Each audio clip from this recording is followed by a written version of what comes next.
in collaborazione con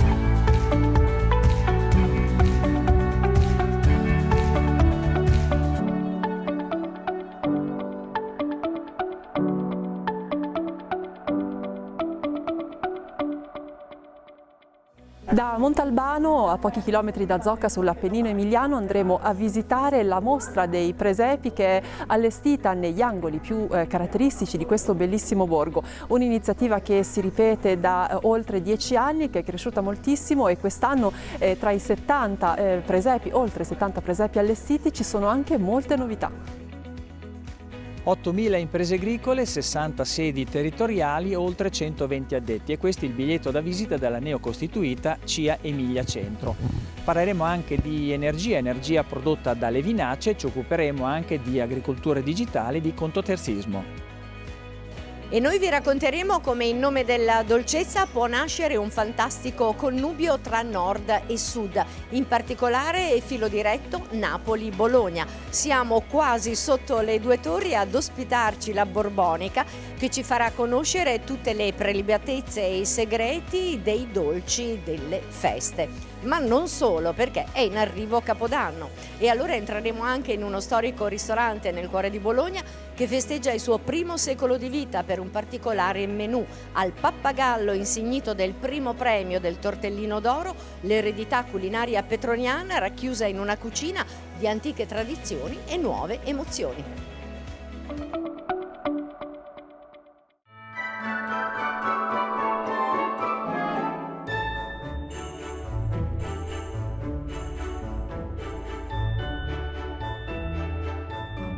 Il benvenuto alla nuova puntata di Con i frutti della terra arriva da Montalbano. Siamo a pochi chilometri da Zocca, sull'Appennino emiliano, e da ormai 12 anni questo bellissimo borgo si trasforma in un presepe esteso, o per meglio dire diventa la cornice di tantissimi presepi, tutti molto particolari, creati con materiali di riciclo e con statue realizzate dagli abitanti.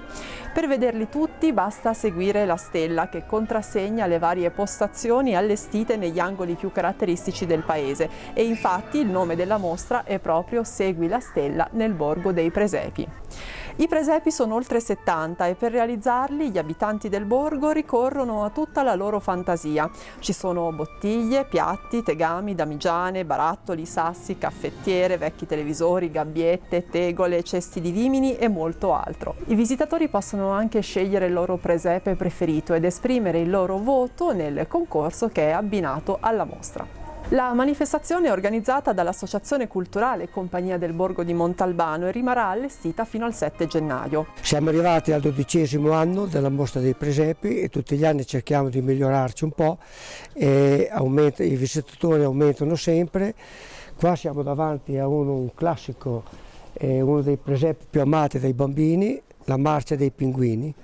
Sono tutti pinguini con una scala che vanno tutti verso la capanna, in marcia verso la capanna. Abbiamo un presepe dedicato agli alpini. Diciamo che Montalbano è un paese che tutti, quando partiva il militare, andavano nel corpo degli alpini.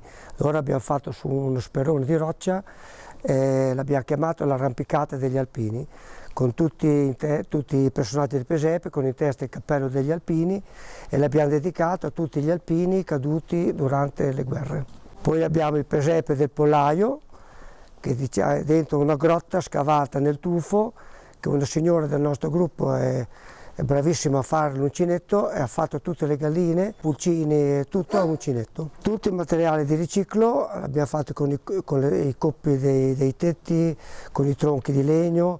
Abbiamo un presepe denominato del sottobosco, tutti intagliati nel legno, con intorno gli gnomi che controllano, e abbiamo messo anche un cartello per i bambini con scritto: chi il bosco rovinerà di notte non dormirà.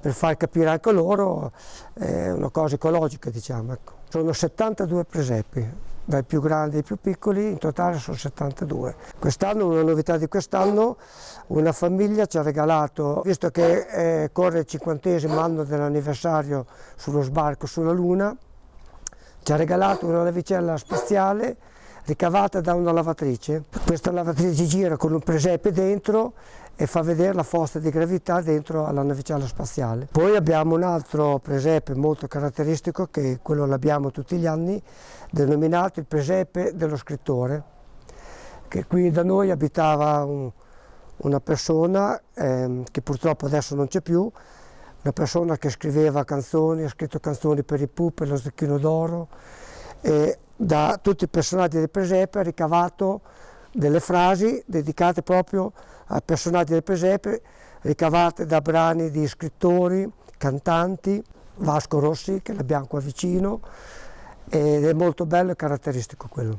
Gli abitanti di Montalbano purtroppo sono pochi, perché proprio nel borghetto sono 15 residenti, sono tutte seconde case che nei weekend si riempiono ed estate, però proprio residenti sono 15 persone. Il borgo le prime tracce risalgono al 1100, è un borgo antichissimo e tutto è sopraelevato su una specie di roccia che noi chiamiamo sabbione, non ha fondamenta, ma tutte le case sono poggiate su questo sabbione. Abbiamo una chiesa molto bella, che è anche quella antichissima, e dentro questa chiesa abbiamo un presepe bellissimo, un presepe in cartapesta leccese, che raffigura gli abitanti storici e attuali del paese con i loro mestieri. Abbiamo mandato delle foto a Lecce, che è il paese della cartapesta, 2 maestri leccesi di cartapesta che hanno raffigurato queste persone con i loro mestieri.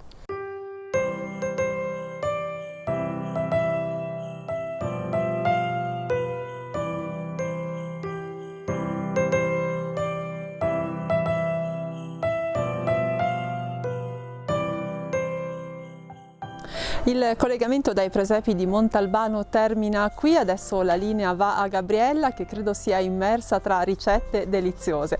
Anche da parte mia i migliori auguri di buon anno e arrivederci nel 2020.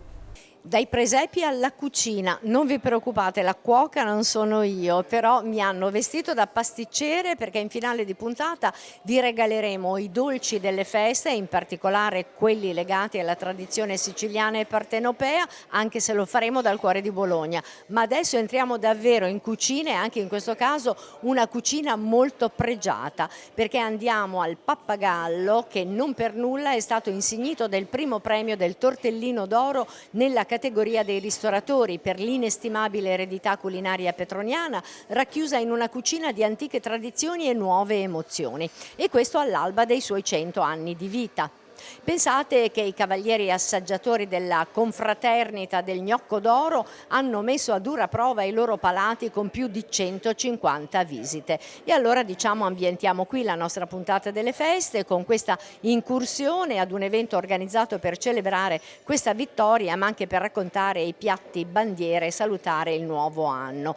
Tante le eccellenze del territorio, ma anche i menù della memoria, con polpetta di cappone e manzo e maionese profumata alla senape, tortellini al mignolo in doppio brodo di cappone o goccia d'oro, lasagne, cotoletta di vitello con osso alla bolognese, petto di faraona farcito, e poi naturalmente i dolci. Ma vediamo quali possono essere i piatti beneauguranti. Possiamo dare qualche anticipazione, chef Marcello Leoni?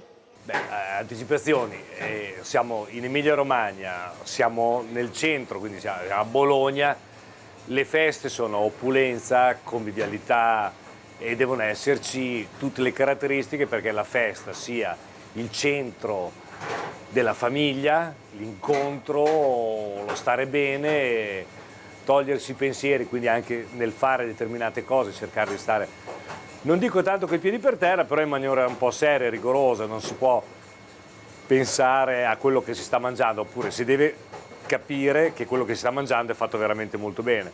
Credo che Bologna, più di tante altre città, ha un parco di piatti e di soluzioni che sono al di sopra della singola portata che io potrei anticipare in questo momento. Le feste sono feste, ma rispettate per quello che sono. Ci deve essere un mandarino, un chicco d'uva, la lenticchia, lo zampone, il tortellino, 2 pezzi che potrebbero essere una sorta di bollito e la lasagna. Cioè, è talmente tanta la festa che o le diciamo tutte le cose o altrimenti cerchiamo di prendere il meglio e di concentrarci sulla festa, perché secondo me ci vuole anche quello. Dalla brioche al vapore con maionese al tartufo bianco, tortellini fritti e spuma di parmigiano, insomma la zuppa di lenticchie che è immancabile e poi tantissimi piatti che legano tradizione e innovazione. Un primo secolo di vita con i 2 titolari, Michele Pettinicchio e la moglie Elisabetta Valenti, che hanno fatto un grande investimento per rilevare questo locale icona di Bologna e restituirlo alla città. Cosa significa per voi essere fedeli custodi della tradizione petroniana oggi? Ma sai, indubbiamente è una grandissima responsabilità, con tutti i blasonati nomi di chef e cuochi e altisonanti che sono passati di qua, è, ripeto, una responsabilità non indifferente. Certo che la sfida che ci contraddistingue da sempre, a me e mia moglie, è quello di avere l'orgoglio di ridonare, come hai detto tu prima nella domanda, alla città questo culto della tradizione petroniana che ha fatto famosa Bologna nel mondo, ripristinando le radici antiche della nostra cultura gastronomica, cercando di non stravolgere più di tanto quelle che sono state le nostre tradizioni antiche. Un secolo di vita festeggiato con tantissimi riconoscimenti, ad esempio questo che è arrivato dall'Accademia della Cucina. Io rappresento la delegazione di Bologna-San Luca dell'Accademia Italiana della Cucina. Ogni delegazione quindi può riconoscere ogni anno un premio alla ristorazione sul territorio. Quindi il Comune di Bologna è diviso appunto in 3 zone. La zona del Pappagallo è di competenza dell'Accademia Italiana della Cucina Bologna-San Luca e a marzo, nell'annata dei 100 anni del Pappagallo, abbiamo riconosciuto questo prestigioso premio che ricorda il conte Nuvoletti, che è stato uno dei fondatori dell'Accademia Italiana della Cucina con Orio Vergani, noto giornalista e gastronomo. Ed è stata appunto una serata molto importante, sia per il Pappagallo che gli abbiamo riconosciuto il premio e anche per noi accademici che abbiamo festeggiato questa data importante per la ristorazione bolognese. A questo punto siamo in finale di prima tranche, la linea passa a cielo aperto, ma noi ci rivediamo in chiusura con tantissime altre sorprese. Non solo dolci, ci sarà anche il nostro brindisi delle feste.